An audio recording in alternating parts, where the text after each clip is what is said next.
നിന്റെ ഇത്രയും കാലത്തെ ഒരു മാധ്യമ ജീവിതത്തില് പ്രായമൊന്നുമില്ല. ഞാനിവിടെ ഒന്നും വിളമ്പുന്നില്ല. ഞങ്ങൾ തമ്മിൽ അറിയുന്ന 10 വർഷമായി. ഈ 10 വർഷവും ഞങ്ങൾ ജോലി ചെയ്തുകൊണ്ടിരിക്കുക. പക്ഷെ ഞങ്ങൾക്ക് അത്ര പ്രായമൊന്നുമില്ല കേട്ടോ.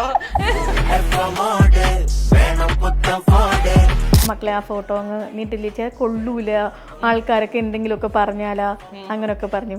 അപ്പോൾ ഞാൻ പറഞ്ഞു ആ ശരിയാ, വന്നിട്ട് പിന്നെ അമ്മ അങ്ങ് ബ്ലോക്ക് ചെയ്തു.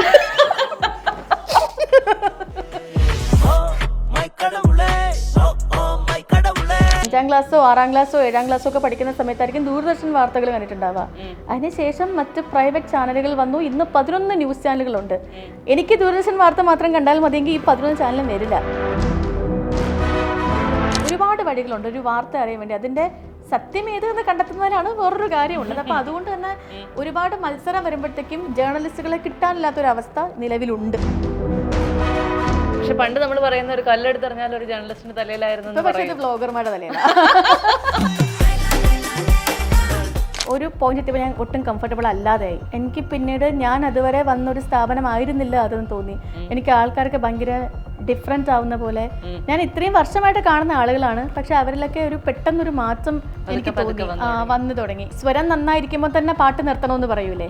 അപ്പം ഞാനും അപ്പം അങ്ങനെ ഒരു തീരുമാനം എടുത്തതായിരുന്നു.